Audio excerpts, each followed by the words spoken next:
저 솔직히 좀 전에 여기서 약을 먹는데 물이 없어서 커피를 먹었거든요. 아, 그래요? 근데 이 대본을 읽다가 먹었더니 작가들이 놀래더라고요. 네, 그렇습니다. 그 가장 제가 강조드리고 싶은 게 예. 그 과일이 몸에 좋잖아요. 그래서 몸에 좋은 과일 주스로 예. 약을 먹으면 내 몸에 더 좋아질 텐데 생각들을 많이 하거든요. 그런데 학자들이 연구를 해보면 이게 굉장히 위험할 수가 있습니다. 특히 어떤 게 안 좋냐면 자몽 예. 또는 뭐 포도, 뭐 크랜베리 이렇게 색깔이 이렇게 뭐 이렇게 시거나 아니면 검거나 이렇게 뭐 색소가 많은 이런 그 과일 주스 안에 좀 어려운 용어인데요. 나링게린이라는 성분이 들어 있는데 이게 일종의 뭐 식물성 색소예요. 그런데 이게 계란이라고 썼어요.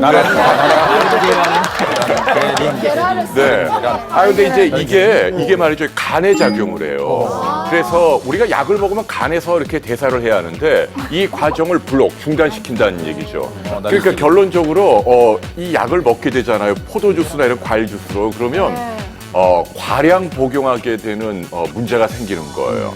그러니까 예컨대 내가 하나를 과일 주스로 먹잖아요. 그러면 거의 두 알 먹는 먹는 것 거하고 같아요. 똑같은 일이 생기는 거예요. 좀 예리할 수 있는 질문인데 예. 그럼 한 알 먹은 게 두 알 먹은 효과라고 그랬잖아요. 그럼 그 약을 꾸준히 장복하려면 아무래도 약값이 많이 되니까 한 알 먹고 주스를 마시면 좋은데요? 두 배죠. 맞죠?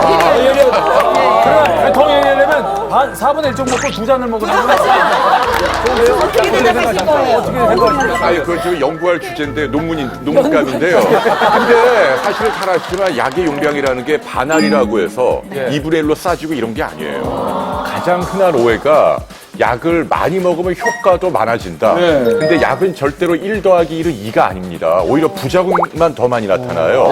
이 진통소염제는 그나마 나아요. 예컨대 가장 큰 오해가 비아그라 같은 경우 알약을 큰 걸 먹으면 더 발기력이 좋아질 거라고 생각하고 용량을 막 2배, 3배 드시거든요. 믿음이 가고 하니까. 그러면 오히려 부작용만 잔뜩 나타나요. 그럼 부작용은 어떤 게 있나요? 예를 들면? 뭐 뭘 그렇게 궁금해? 이렇게 막 얼굴 궁금하실 수도 있어요. 뭐 안면 홍조 막 화끈거리고 그다음에 뭐 심장에도 부담을 줄 수 있고 그러니까 말이에요. 그래서 정해진 용법대로 드셔야지 많이 아프다고 해서 2배, 3배 드시면 그럼 오히려 몸에만 더 안 좋은 겁니다.